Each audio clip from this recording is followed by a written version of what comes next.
Om Swastiastu, Assalamualaikum warahmatullahi wabarakatuh. Salam sejahtera bagi kita semua, Shalom Namo Buddhaya, Salam Harmoni. Baik, pada kesempatan kali ini kami dari kelompok 11 kelas 3D mata kuliah Auditing 1 akan mempresentasikan materi mengenai keseluruhan perencanaan dan program audit pada bab 11. Namun sebelum itu, kami akan memperkenalkan diri terlebih dahulu. Saya sendiri Niputu Mirahayu Nidya dengan NIM belakang 1109 dan rekan saya Nimade Suci Ari Ayuriantini dengan NIM belakang 1118. Baik, untuk mempersingkat waktu, saya akan langsung mempresentasikan materi yang pertama, yaitu mengenai jenis-jenis pengujian. Dalam mengembangkan rencana audit keseluruhan, auditor menggunakan 5 jenis pengujian untuk menentukan apakah laporan keuangan telah disajikan secara wajar.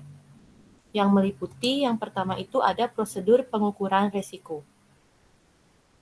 Nah, dalam hal ini, standar pekerjaan lapangan kedua mengharuskan auditor untuk mendapatkan pemahaman atas entitas dan lingkungannya, termasuk pengendalian internalnya, untuk mengukur risiko salah saji material dalam laporan keuangan klien. Nah, secara bersamaan, prosedur yang dilakukan untuk mendapatkan pemahaman atas entitas dan lingkungannya, termasuk pengendalian internal, merupakan prosedur penilaian risiko yang dilakukan auditor. Prosedur pengukuran risiko dilakukan untuk menilai risiko salah saji material dalam laporan keuangan. Untuk jenis yang kedua yaitu ada pengujian pengendalian. Nah, dalam pemahaman auditor terhadap pengendalian internal, digunakan untuk mengukur risiko pengendalian untuk setiap tujuan audit terkait transaksi. Nah, contohnya adalah hasil pengukuran atas tujuan akurasi untuk transaksi penjualan adalah rendah, sedangkan untuk tujuan keterjadian adalah sedang. Ketika kebijakan-kebijakan pengendalian dan prosedur diyakini telah dirancang secara efektif, maka auditor mengukur risiko pengendalian pada suatu tingkat yang menggambarkan efektivitas relatif terhadap pengendalian tersebut. Nah, untuk mendapatkan bukti yang tepat dan mencukupi untuk mendukung pengukuran tersebut, maka auditor melakukan pengujian pengendalian ini.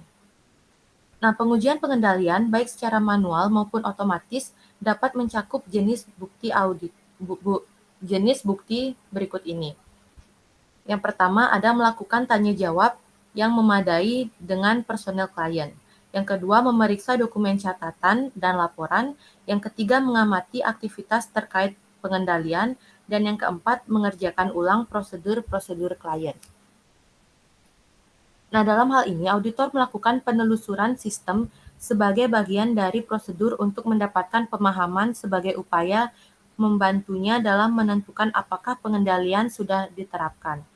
Penelusuran biasanya diterapkan pada satu atau beberapa transaksi dan mengikuti transaksi tersebut di sepanjang pemrosesannya. Pengujian pengendalian juga digunakan untuk menentukan apakah penggunaan pengendalian tersebut telah efektif dan biasanya digunakan untuk menguji sebuah sampel transaksi. Sebagai pengujian efektivitas pelaksanaan proses persetujuan kredit misalnya, auditor dapat menguji sampel 50 transaksi penjualan yang terjadi sepanjang tahun untuk menentukan apakah kredit diberikan sebelum pengiriman barang. Prosedur yang dilakukan untuk mendapatkan pemahaman atas pengendalian internal biasanya tidak memberikan bukti tepat yang memadai untuk mendukung bahwa pengendalian tersebut berjalan efektif. Suatu pengecualian dapat terjadi untuk pengendalian otomatis karena pengerjaannya yang konsisten. Prosedur yang dilakukan auditor untuk menentukan apakah pengendalian otomatis telah diterapkan juga dapat berlaku sebagai pengujian atas transaksi tersebut. Nah, jika auditor menentukan terdapat resiko yang minimal bahwa pengendalian otomatis telah diubah sejak pemahaman didapatkan oleh auditor. Selanjutnya, jika ada pengujian tambahan atas pengendalian yang diharuskan, maka jumlah audit ditambah yang diharuskan untuk menguji pengendalian bergantung pada dua hal berikut ini. Yang pertama ada keluasan bukti yang didapatkan dalam memperoleh pemahaman atas pengendalian internal, dan yang kedua pengurangan resiko pengendalian yang direncanakan. Baik, untuk jenis yang ketiga yaitu pengujian substantif transaksi. Nah, pengujian substantif ini merupakan prosedur yang dirancang untuk menguji salah saji rupiah yang seringkali disebut dengan salah saji moneter, yang secara langsung berpengaruh pada ketepatan saldo laporan keuangan. Auditor mengadakan 3 jenis pengujian substantif.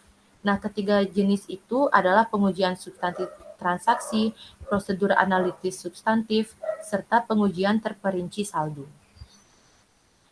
Pengujian substantif transaksi digunakan untuk menentukan apakah keenam tujuan audit terkait transaksi telah terpenuhi untuk setiap kelompok transaksi. Ketika auditor yakin bahwa semua transaksi telah dicatat dengan benar, ketika mengaudit siklus penjualan dan penagihan, dengan mempertimbangkan keenam tujuan audit terkait transaksi tersebut, maka ia dapat meyakini bahwa total buku besar sudah benar. Selanjutnya ada prosedur analitis. Prosedur analitis melibatkan perbandingan jumlah yang tercatat dengan ekspektasi yang dikembangkan oleh auditor. Standar audit mengharuskan prosedur analitis dilakukan selama perencanaan dan penyelesaian audit. Meskipun tidak diharuskan, tetapi prosedur analitis juga dapat dilakukan untuk mengaudit saldo akun. Terdapat dua tujuan utama dari prosedur analitis dalam mengaudit saldo akun, yaitu yang pertama, menandai adanya kemungkinan salah saji dalam laporan keuangan dan memberikan bukti substantif. Prosedur analitis yang dilakukan selama tahap perencanaan audit biasanya berbeda dari yang dilakukan dalam tahap pengujian. Bahkan misalnya, auditor menghitung margin kotor selama fase perencanaan, auditor biasanya melakukannya dengan menggunakan data intern. Selanjutnya, selama pengujian saldo akhir akun, auditor akan menghitung ulang rasio dengan menggunakan data setahun penuh. Jika auditor yakin bahwa prosedur analitis mengindikasi kemungkinan adanya salah saji, maka ia akan melakukan prosedur analitis tambahan atau memutuskan untuk memodifikasi pengujian terperinci saldo. Nah, ketika auditor mengembangkan ekspektasi dengan menggunakan prosedur analitis dan menyimpulkan bahwa saldo akhir klien dalam beberapa akun nampak wajar, maka beberapa pengujian terperinci saldo dapat dihilangkan atau ukuran sampel dapat dikurangi. Standar audit menyatakan bahwa prosedur analitis merupakan salah satu jenis pengujian substantif, yaitu prosedur analitis substantif ketika dilakukan untuk memberikan bukti mengenai suatu saldo akhir akun. Dan jenis pengujian yang kelima yaitu pengujian terperinci saldo. Nah, pengujian terperinci saldo ini memfokuskan pada saldo akhir buku besar baik untuk akun-akun neraca maupun laba rugi. Penekanan utama dalam sebagian besar pengujian atas perincian saldo adalah pada neraca. Misalnya termasuk konfirmasi atas saldo pelanggan untuk akun piutang dagang, pemeriksaan fisik persediaan, serta pemeriksaan laporan pemasok untuk utang dagang. Pengujian saldo akhir sangat penting karena bukti yang biasanya didapatkan dari suatu sumber yang independen dipandang sangat dipercaya. Seperti halnya untuk transaksi, pengujian auditor atas perincian saldo juga harus memenuhi semua tujuan audit terkait saldo untuk setiap akun-akun neraca yang signifikan. Baik, untuk materi selanjutnya yaitu memilih jenis pengujian yang tepat untuk dilakukan. Biasanya, auditor menggunakan kelima jenis pengujian ketika melakukan audit atas laporan keuangan. Tetapi terdapat beberapa jenis pengujian yang mendapatkan penekanan yang lebih dibandingkan dengan yang lain. Hal tersebut bergantung pada kondisinya. Nah, beberapa faktor yang mempengaruhi pilihan auditor terhadap jenis pengujian yang dipilih meliputi yang pertama ada ketersediaan jenis bukti prosedur audit lanjutan. Yang kedua ada biaya relatif untuk setiap pengujian. Yang ketiga ada efektivitas pengendalian internal. Dan yang keempat ada risiko bawaan.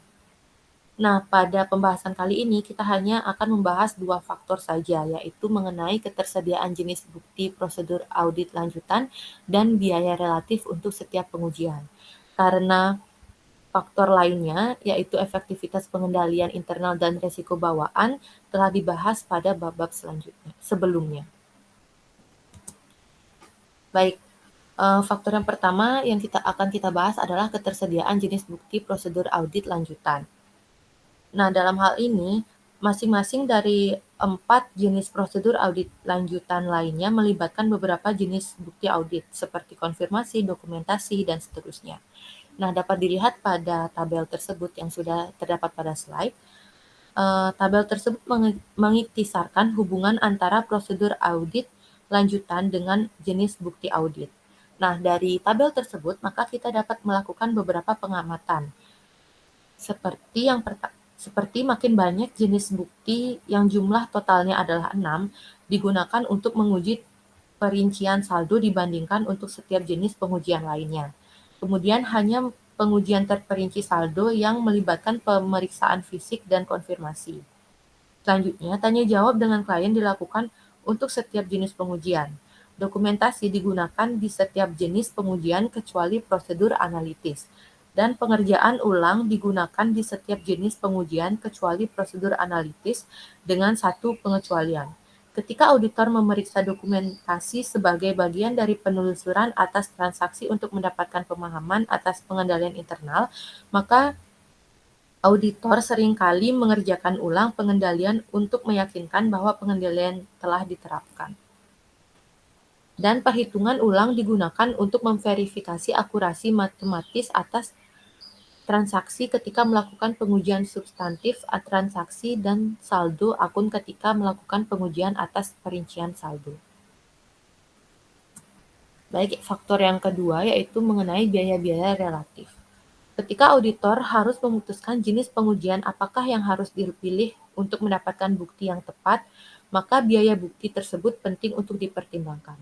Nah, jenis-jenis pengujian yang disusun dalam daftar berikut berdasarkan urutan biaya yang terendah ke yang tertinggi. Yang pertama itu adalah prosedur analitis. Prosedur analitis memakan biaya yang paling rendah karena relatif lebih mudah untuk membuat perhitungan dan perbandingan-perbandingan. Seringkali informasi yang penting mengenai kemungkinan salah saji dapat diperoleh hanya dengan membandingkan 2 atau 3 angka. Selanjutnya, prosedur penilaian risiko termasuk prosedur untuk mendapatkan pemahaman atas pengendalian internal. Nah, dalam hal ini, prosedur ini tidak semahal pengujian audit lainnya karena auditor dapat dengan mudah melakukan tanya jawab dan pengamatan serta melakukan perencanaan prosedur analisis. Tetapi juga pengujian terhadap suatu seperti dokumen yang mengiktisarkan kegiatan operasi, bisnis, dan manajemen klien serta struktur tata kelolanya relatif lebih murah dibandingkan dengan pengujian audit lainnya. Selanjutnya ada pengujian pengendalian. Nah, dalam pengujian pengendalian juga melibatkan tanya jawab, pengamatan, dan pemeriksaan. Biaya relatifnya juga rendah dibandingkan dengan pengujian substantif. Namun demikian, pengujian pengendalian juga lebih mahal dibandingkan dengan prosedur penilaian risiko karena lebih luas daripada pengujian yang diharuskan untuk mendapatkan bukti bahwa pengendalian telah berjalan dengan efektif, khususnya ketika pengujian pengendalian internal tersebut melibatkan pengerjaan ulang. Selanjutnya ada pengujian substantif transaksi. Nah, pengujian ini dikatakan lebih mahal dibandingkan dengan pengujian pengendalian yang tidak melibatkan pengerjaan ulang, karena yang sebelumnya sering kali melibatkan perhitungan ulang dan penelusuran. Namun dalam lingkungan yang terkomputerisasi, auditor seringkali dapat melakukan pengujian substantif transaksi dengan cepat untuk suatu sampel transaksi yang besar. Dan yang selanjutnya adalah pengujian terperinci saldo. Nah, pengujian ini hampir selalu lebih mahal dibandingkan dengan jenis prosedur lainnya, karena biaya prosedur seperti pengiriman konfirmasi dan perhitungan persediaan. Karena jika yang tinggi untuk menguji perincian saldo, auditor biasanya mencoba untuk membuat perencanaan audit dengan meminimalkan penggunaan kedua prosedur tersebut. Nah, selanjutnya terdapat hubungan pengujian pengendalian dengan pengujian substantif. Nah, sebelum kita mengetahui hubungan pengujian pengendalian dengan pengujian substantif, maka kita perlu mengetahui dulu apa perbedaan dari kedua pengujian ini. Nah, dalam pengujian pengendalian merupakan suatu pengecualian jika hanya mengindikasikan kemungkinan salah saji yang mempengaruhi nilai rupiah dan laporan keuangan. Sedangkan pada pengujian substantif merupakan suatu pengecualian jika transaksi atau pengujian terperinci saldo merupakan suatu salah saji dalam laporan keuangan. Nah, jadi hubungan antara pengujian pengendalian dengan pengujian substantif itu dapat dikatakan auditor sangat mungkin meyakini salah saji rupiah yang material terjadi dalam laporan keuangan ketika divisi uji pengendalian dianggap sebagai kekurangan signifikan atau kelemahan material. Nah, oleh karena itu, suatu pengujian substantif transaksi atau pengujian terperinci saldo harus dilakukan oleh auditor untuk menentukan apakah salah saji rupiah yang material tersebut benar telah terjadi. Baik, selanjutnya terdapat hubungan prosedur analitis dan pengujian substantif. Nah, ketika prosedur analitis mengidentifikasi fluktuasi yang tidak biasa, maka auditor harus melakukan pengujian substantif transaksi atau pengujian terperinci saldo untuk menentukan apakah salah saji rupiah benar telah terjadi. Kemudian, terdapat dilema antara pengujian pengendalian dan pengujian substantif. Nah, terdapat dilema antara pengujian pengendalian dan pengujian substantif, yaitu selama perencanaan, auditor harus memutuskan apakah akan menilai risiko pengendalian di bawah maksimum. Jika mereka melakukannya, maka mereka kemudian harus melakukan pengujian pengendalian untuk menentukan apakah tingkat risiko pengendalian yang dinilai tersebut dapat dibenarkan. Baik, untuk materi selanjutnya yaitu mengenai dampak teknologi informasi terhadap pengujian audit. Dalam PSA 07, SA 326, dan PSA 69, SA 319 memberikan panduan bagi para auditor dari entitas-entitas yang menyebarkan, memproses, dan menyampaikan atau mengakses informasi penting secara elektronik. Nah, contoh dari bukti elektronik ini mencakup catatan transfer dana elektronik dan permintaan pembelian yang disebarkan melalui pertukaran data elektronik. Kemudian, standar audit mengakui bahwa ketika sejumlah besar bukti audit muncul dalam bentuk elektronik, akan tidak praktis atau tidak mungkin untuk mengurangi resiko deteksi hingga ke tingkat yang dapat diterima dengan hanya melakukan pengujian substantif. Seperti contoh, kemungkinan pemasukan atau perubahan informasi yang tidak tepat dapat menjadi lebih besar jika informasi hanya disimpan dalam bentuk elektronik. Kemudian, dalam audit atas suatu perusahaan publik, pengendalian yang dilakukan oleh komputer harus diuji jika auditor menganggapnya sebagai pengendalian kunci untuk mengurangi kemungkinan salah saji material dalam laporan keuangan. Nah, karena konsistensi bawaan dalam pemrosesan yang berdasarkan teknologi informasi, auditor mungkin dapat mengurangi pengujian pengendalian otomatis.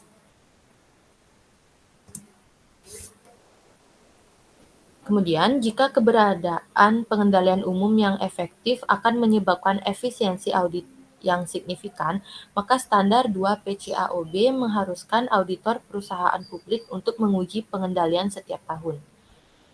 Nah, untuk menguji pengendalian otomatis atau data, auditor mungkin memerlukan teknik audit yang dibantu oleh komputer atau menggunakan laporan yang dihasilkan oleh teknologi informasi untuk menguji efektivitas pengendalian umum teknologi informasi seperti pengendalian untuk perubahan program dan pengendalian atas akses. Nah, ketika auditor menguji pengendalian manual yang berdasarkan pada laporan yang dihasilkan oleh teknologi informasi, auditor harus mempertimbangkan baik efektivitas hasil penelaahan, manajemen, maupun pengendalian terhadap akurasi informasi dalam laporan tersebut. Baik, sekian materi yang dapat saya sampaikan. Untuk materi selanjutnya akan dibawakan oleh rekan saya. Terima kasih.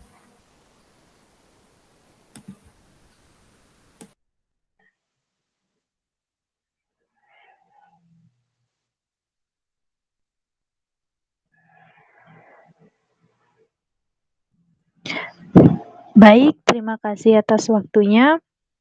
Di sini saya akan melanjutkan presentasi, yaitu materi selanjutnya mengenai bukti gabungan. Jadi untuk mendapatkan bukti yang tepat yang mencukupi sebagian respon terhadap resiko yang diidentifikasikan melalui prosedur penilaian risiko, auditor menggunakan kombinasi dari 4 jenis pengendalian internal. Kombinasi tersebut sering disebut dengan bauran bukti. Dalam setiap kasus, asumsikan bahwa bukti yang tepat dan mencakupi sudah terkumpul. Berikut beberapa kombinasi dan konsep dari bauran bukti, seperti yang telah terlihat dalam slide. Next. Nah, dalam setiap audit, kita harus mampu menentukan deskripsi klien dari bukti gabungan pada tabel dari slide sebelumnya. Yang pertama ada analisis audit 1.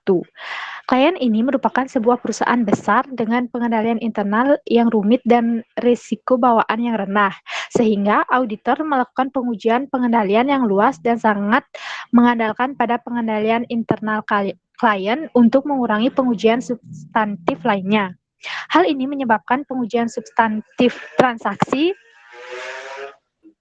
dan pengujian terperinci saldo diminimalkan, karena penekanan pada pengujian pengendalian dan prosedur analitis substantif. Audit ini dapat dilakukan dengan biaya yang relatif tidak mahal. Audit ini kemungkinan menghadirkan gabungan bukti yang digunakan dalam audit terintegrasi laporan keuangan dan pengendalian internal laporan keuangan perusahaan publik. Kemudian ada analisis audit 2. Perusahaan ini berukuran sedang, dengan beberapa pengendalian dan beberapa risiko bawaan. Auditor telah memutuskan untuk melakukan pengujian atas semua jenis pengujian sedang, kecuali untuk prosedur analitis substantif, yang kemungkinan akan dilakukan secara meluas. Lebih banyak pengujian yang luas yang akan dibutuhkan jika risiko bawaan yang khusus ditemukan. Kemudian ada analisis audit 3.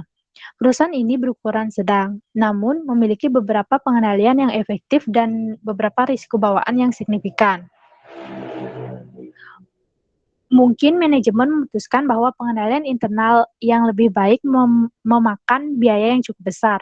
Karena kurangnya pengendalian internal yang efektif, kita dapat menganggap perusahaan ini kemungkinan bukan perusahaan publik. Tidak ada pengujian atas pengendalian yang dilakukan karena bergantung pada pengendalian internal tidak tepat ketika pengendaliannya tidak efektif untuk suatu perusahaan non-publik. Auditor menekankan pada pengujian terperinci saldo dan pengujian substantif transaksi. Namun, beberapa prosedur analisis substantif juga dilakukan. Prosedur analisis substantif biasanya dilakukan untuk mengurangi pengujian substantif karena mereka akan memberikan bukti mengenai kemungkinan salah saji material. Jika auditor sudah memperkirakan akan menemukan salah saji material dalam saldo akun-akun, prosedur analisis tambahan menjadi tidak murah lagi. Biaya audit kemungkinan akan terjadi relatif tinggi karena jumlah pengujian substantif yang lebih terperinci. Kemudian ada analisis audit 4. Rencana awal untuk audit ini adalah mengikuti pendekatan yang digunakan dalam audit 2. Namun, auditor kemungkinan menemukan deviasi uji pengendalian yang luas dan salah saji yang signifikan ketika melakukan pengujian substantif transaksi dan prosedur analitis substantif. Sehingga auditor menyimpulkan bahwa pengendalian internalnya tidak efektif. Pengujian terperinci saldo yang meluas dilakukan untuk menutupi hasil pengujian lainnya yang tidak dapat diterima. Biaya audit ini lebih besar karena pengujian pengendalian dan pengujian substantif transaksi dilakukan namun tidak dapat digunakan untuk mengurangi pengujian terperinci saldo. Next.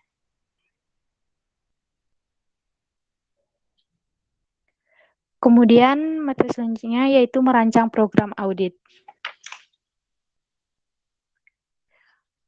Perancangan program audit untuk memenuhi tujuan audit terkait transaksi dan terkait saldo. Perlu diingat bahwa auditor juga merancang program audit untuk memenuhi tujuan audit terkait penyajian dan pengungkapan. Sebagai tambahan, di bagian program audit yang berisi prosedur penilaian risiko yang dilakukan dalam tahap perencanaan, program audit bagi sebagian besar pengaudit dirancang dalam 3 bagian utama. Ketiga bagian itu adalah pengujian pengendalian dan pengujian substantif transaksi, prosedur analitis substantif, dan pengujian perincian saldo. Masing-masing siklus transaksi akan dievaluasi dengan menggunakan seperangkat subprogram audit yang terpisah. Dalam siklus penjualan dan penagihan, misalnya audit dapat menggunakan subprogram di bawah ini, yaitu yang pertama ada program audit pengujian pengendalian dan pengujian substantif transaksi untuk penjualan dan penerimaan kas. Kemudian yang kedua ada program audit prosedur analitis substantif untuk keseluruhan siklus. Dan yang ketiga ada program audit pengujian terperinci saldo untuk kas, piutang dagang, beban piutang tak tertagih, penyisihan piutang tak tertagih, dan piutang lain-lain. Next.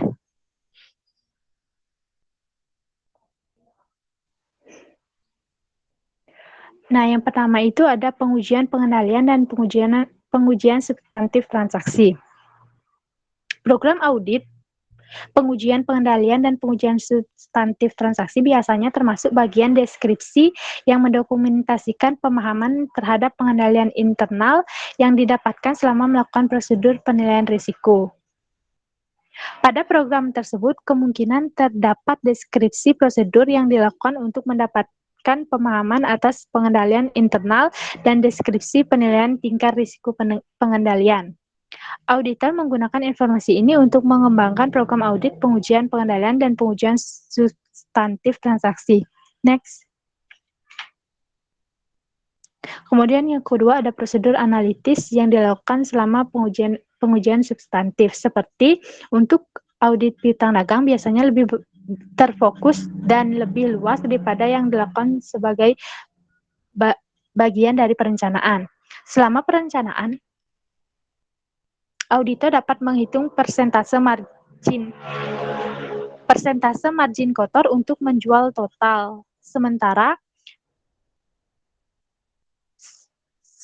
selama pengujian substantif akun piutang dagang, auditor dapat menghitung persentase margin kotor berdasarkan bulan atau berdasarkan lini usaha, atau mungkin keduanya.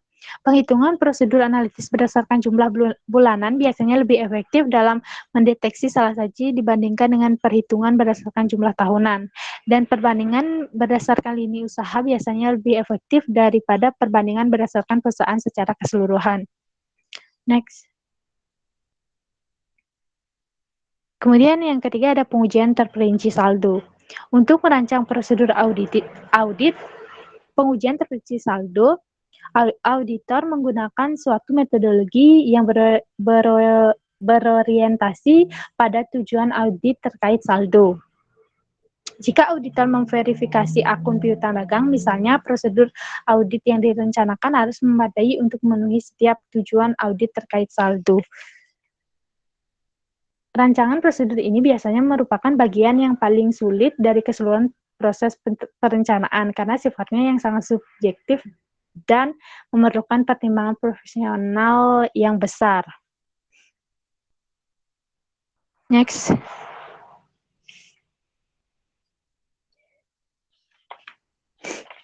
Kemudian materi selanjutnya yaitu hubungan tujuan audit terkait transaksi dengan tujuan audit terkait saldo, serta tujuan audit terkait penyajian dan pengungkapan.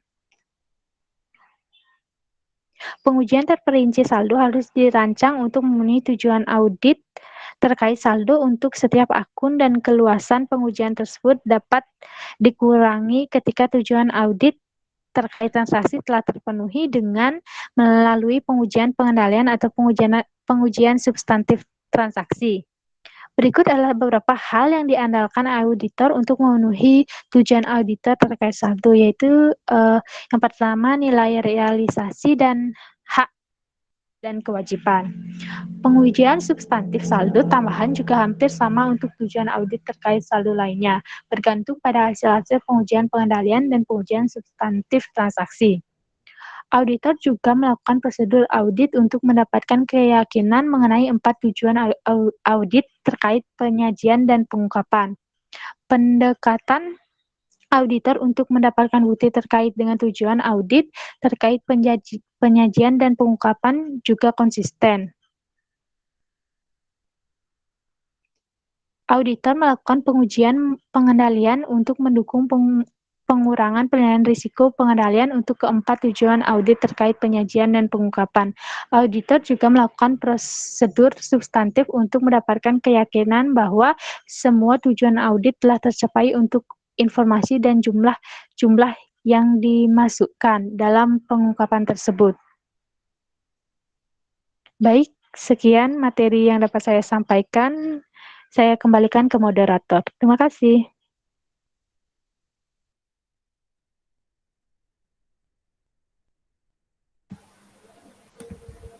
Baik, sekian materi presentasi bab 11 pada kali ini. Jika ada kesalahan dalam presentasi, kami mohon maaf dan akhir kata kami tutup dengan Paramasanti. Om Santi Santi Santi Om. Terima kasih.